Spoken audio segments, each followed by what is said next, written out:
You'll see a lot of those symbols around. Here is the Cancer symbol again. The yin yang. Yeah. But if you spell that word, it's an anagram for the word males. M-A-L-E-S, males.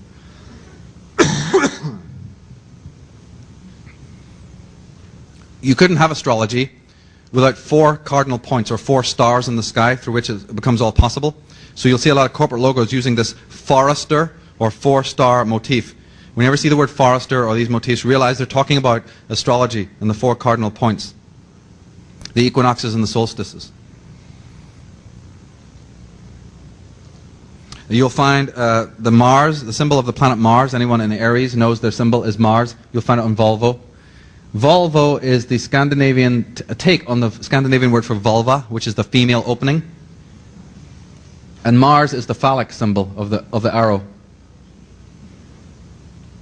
Kron, K-R-O-N, is a Bay Area television company, comes from Kronos, which means time. Arista, a word that doesn't mean anything in English, actually relates to the constellation of Virgo. The most bright star in the sky is called Spica, but Spica used to be called Arista. So Arista Records, that relates to Virgo, the sign of Virgo.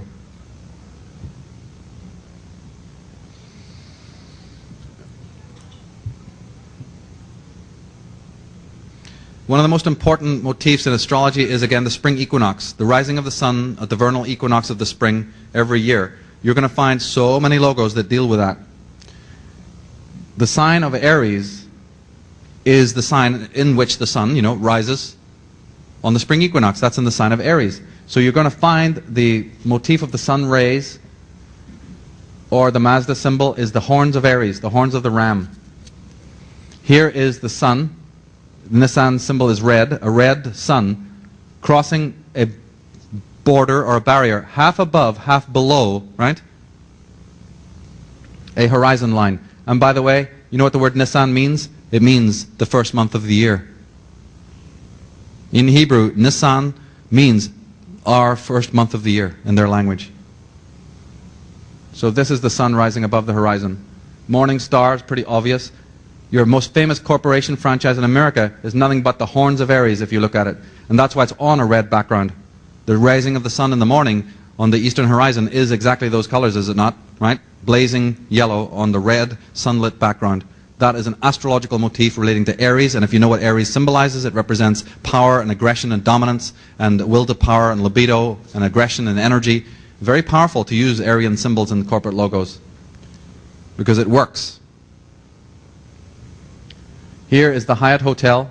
The word Hyatt is Persian, an Arabic word actually meaning serpent. And here you see what is called the gleam. You'll see what they call the gleam in advertising. It's a commonly used symbol. There's the pyramid. The raised 2 fingers is an ancient motif of the 33rd degree, because when you raise 2 fingers, the segments are 3 degree 3. 1, 2, 3, 1, 2, 3, the 33rd degree. And the Dodge Ram is clearly connected to Aries, because there's the ram's head. And if you turn the word ram backwards, it's Mars, which is the ruler of the sign of Aries. We get the word arise from Aries, because that's what the sun is doing in the sign of Aries. He's rising over the horizon. So we say, arise, good night. The sun is arise and shine. Aries.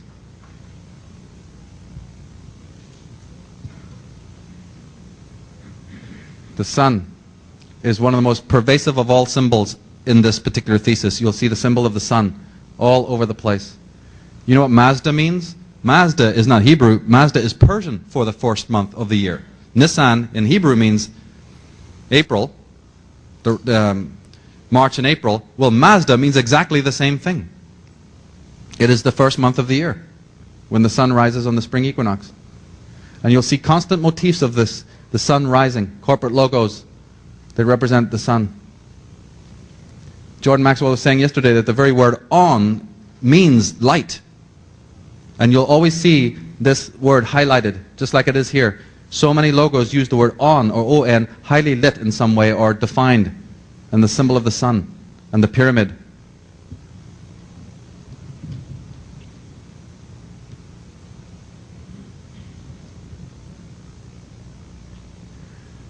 Astrological symbols often appear in places you wouldn't find it. When the sun rises on the horizon and you see the lovers, that is from the sign of Gemini.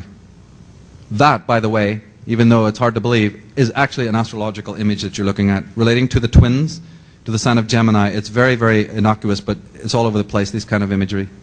Here is what's called the sun window, or the solar window, with the ladder of Jacob going up. Solar windows are very, very important, as is the phallic symbol. How many of your talk shows from Oprah Winfrey onwards have used those sun windows? America's favorite videos. If you watch, look at the design, the set designs, the stage designs of a lot of the sitcoms and a lot of the talk shows. You'll find that they use the solar window motif an awful lot to represent the sun cult. Pyramids,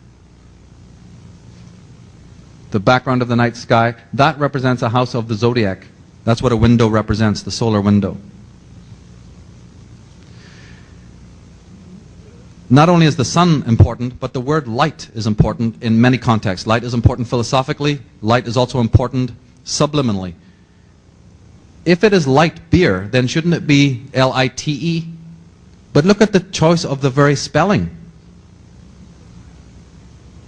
If you're drinking that, the implication is subliminally that you're drinking light. That's why it becomes addictive. Because your unconscious mind would love to drink light. That's what we're all about, remember? Spiritual uplift. Well, they're going to hand it to you in this. That which takes you down, but it has on it, drink it, is full of light. And watch the symbolism in the advertisements when the models are drinking. You'll see images of light and halos and all sorts of things to spiritualize things. Mountains are connected with spiritual ascent.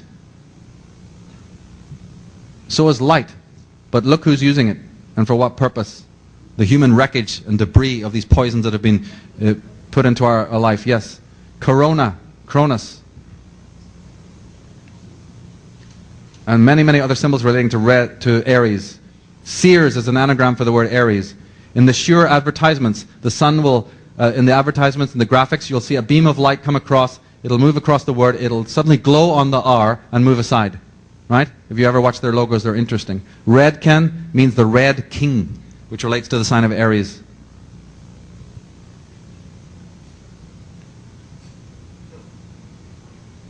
Anybody in here Capricorn? One obvious thing that I really have studied a long time is what they call positioning. It's another aspect of this. In our societies, they actually designed the franchises to look like churches. Some of them, if you go into Taco Bell, if you go into Kentucky Fried, they have the turret. Kentucky Fried even has the little turret that we associate with religion. What burgers, french fries, and cokes have to do with spirituality, I don't know, but they think it does, because you see, they've taken us down into the appetite body. So, some of these banks even are designed that way. When you walk into some of these places, notice that they even have a portico. Some of them even have stained glass windows on the franchises. Next time you go, just take a look at some of these places, the Ben Franks, the Ringer Huts, and look at their design. That some of them are like Shinto temples, others are like Western temples. The 7-Up, we just talked about what the 7-Up are. What are the 7-Up? Are the 7 lights in the sky. They're up there, 7-Up. Or the chakras. Play on words. Union 76 is, of course, Union 1776, when America was founded.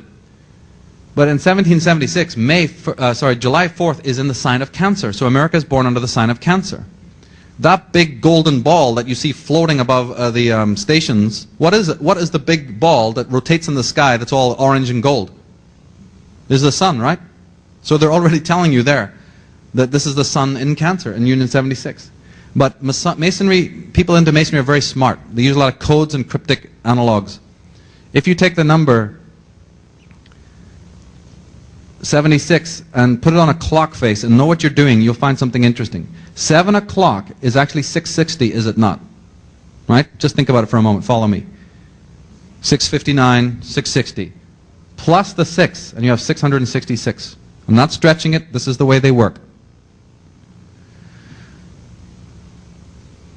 Words that don't mean anything in English. The word Pepe or Pepsa or Pepsi is a very, very old word. You've heard of the devil, you've heard of Satan, right? Well, the oldest cultures in the world is the Egyptian. And if you go back about 25,000 years, the word that they have for the adversary, the word that they use for Satan is Pepsi.